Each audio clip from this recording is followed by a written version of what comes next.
Episode 75. Tatapan kagum itu berubah menjadi tatapan penuh cinta dari mata Brian untuk Kania. Ia semakin melebarkan senyumannya saat Kania berada di hadapannya sekarang. "Kamu istriku?" tanya Brian mengajak Kania bercanda. "Bukan." "Lalu?" "Aku adalah permaisurimu." "Ya Tuhan, aku tidak salah permaisuri kalau gitu. Tapi jika kamu permaisuri, sudah bisa dipastikan akan ada selir nantinya." "Brian, tuh kamu ingin aku jadikan sate atau sup? Hah? Atau tidak? Kamu ingin aku gantung terbalik di pohon samping danau? Agar kamu tahu bagaimana sadisnya perempuan jika sudah sakit hati." "Ya ampun, kata-katamu itu terlalu sadis untuk aku dengar." "Kaniaku sayang, aku hanya bercanda." "Tapi tunggu. Sepertinya secara tidak langsung kamu sudah mengakui padaku kalau kamu menyayangi dan mencintai aku, iya kan?" Kania tidak menjawab. Ia hanya tertunduk dengan wajah bersemu malu. "Kenapa kamu tidak mengakuinya, Kania?" "Apa?" "Brian, cinta tidak perlu diakui dengan kata-kata, karena cinta tidak akan pernah cukup jika hanya ditujukan dengan kata-kata." Satu ungkapan yang Brian yakini kalau itu adalah ungkapan cinta dari Kania.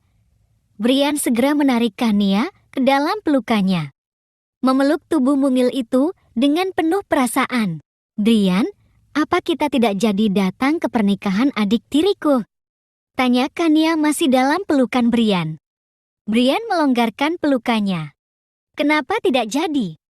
Brian bertanya sambil menatap Kania dengan tatapan penuh cinta. "Kamu sepertinya tidak ingin pergi. Apa kamu lupa pesta pernikahannya dimulai dari jam 8, sedangkan sekarang sudah jam 8:37. Sebenarnya kita sudah telat. Tapi kamu malah masih memeluk aku di sini. Ya Tuhan, ayo berangkat istriku cantik," ucap Brian sambil memberikan tangannya untuk Kania gandeng. Mereka berangkat tidak dengan mobil yang biasa mereka gunakan sehari-hari.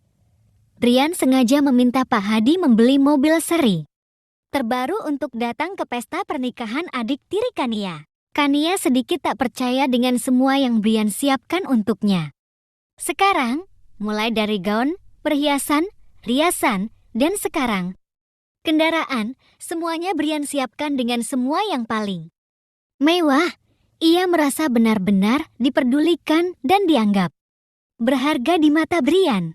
Benar apa yang pepatah katakan, kita itu dianggap berharga bagi yang ingin menghargai keberadaan kita, karena sebenarnya setiap perempuan itu berharga, hanya saja butuh berada di tempat yang tepat untuk dihargai. Setidaknya itu yang ada dalam pikiran Kania saat ini.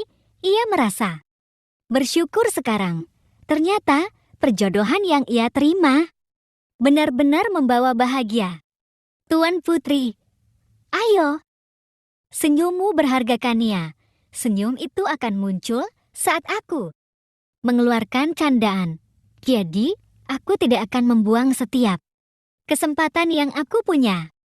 "Kamu bisa saja," ucap Kania sambil beranjak masuk ke dalam mobil. Pintu mobil Kania, Brian yang buka, sedangkan pintu mobil Brian tentunya Pak Dayat yang membuka.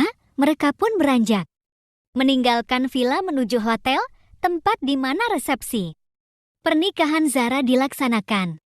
"Brian, terima kasih banyak," ucap Kania dengan suara pelan. Brian melirik Kania yang duduk di sampingnya. "Terima kasih? Untuk apa?" "Untuk hari ini, untuk semua persiapan yang kamu siapkan buat aku sekarang, dan untuk semua yang telah kamu lakukan untuk aku." "Semuanya?" "Ya, semuanya." "Kania, dengar, aku tidak melakukan hal itu dengan cuma-cuma. Aku melakukan itu ada imbalannya, jadi tidak perlu berterima kasih." "Imbalan? Maksud kamu?" "Ya, imbalan. Aku ingin melihat kamu bahagia Seperti yang telah aku katakan, aku melakukannya karena cinta jadi. Tidak perlu berterima kasih padaku dengan ucapan, balaslah apa yang aku lakukan dengan cinta. Bagaimana? Drian, kamu bikin aku kesal saja, ucap Kania sambil memalingkan wajahnya dari Brian. Brian tersenyum, kenapa? Bicara dalam hati lagi. Mengumpat. Memarahi aku secara tidak langsung. Tanya Brian sambil menarik dagu Kania dengan lembut penuh kasih sayang. Jangan sentuh aku sedang kesal. Tuan Putri semakin cantik dan anggun jika marah dan kesal. Seperti saat ini. Brian, kamu, bukannya bujukin, baikin aku. Malah bilang begitu, senang kamu. Brian tertawa sekarang. Wajah Kania yang sedang marah terlihat begitu lucu dan masih terlihat cantik. Drian, Kania semakin memperlihatkan wajah kesalnya, tapi sesungguhnya di lubuk hati Kania yang paling dalam, ia sekarang sedang sangat bahagia, apalagi saat ia bisa melihat tawa lepas di wajah seorang Brian yang memang sudah sangat tampan. Karena tawa lepas itu sangat jarang bahkan sedikit langka bagi Kania. Tak terasa, candaan itu membawa mereka sampai ke tempat yang ingin mereka datangi dengan cepat. Saat itu pula pesan singkat dari Zara masuk. Zara menanyakan keberadaan Kania. Kania membalas dengan jawaban yang sesungguhnya, mengatakan kalau dirinya sekarang sedang berada di depan hotel bersama sang suami. Mendapat balas itu dari Kania, Zara segera mengatakan pada mamanya soal balasan itu. Salma yang tahu apa maksud dari pemberitahuan anaknya, segera mengajak semua tamu undangan untuk keluar. Semuanya mohon perhatian sebentar. Semua tamu yang sedang berada di sana pun terfokus pada Salma yang sedang bicara. Mereka memperhatikan Salma dengan perasaan penasaran. Sedangkan Dava, ia melirik Zara untuk mencari tahu apa yang terjadi sekarang. Ada apa sih? Tanya Dava dengan nada sedikit berbisik. Gak tahu, Kak. Zara berucap sambil mengangkat bahunya. Kok gak tahu sih?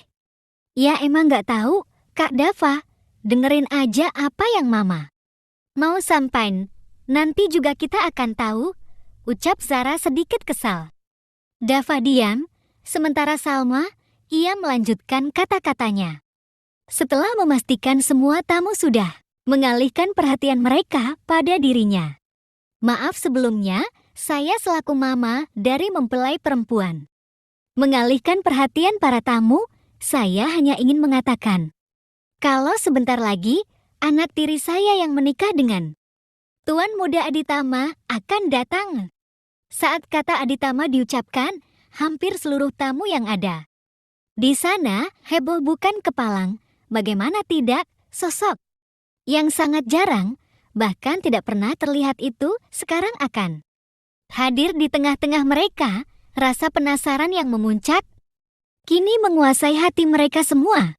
Tuan Muda Aditama itu bukannya laki-laki cacat, ya?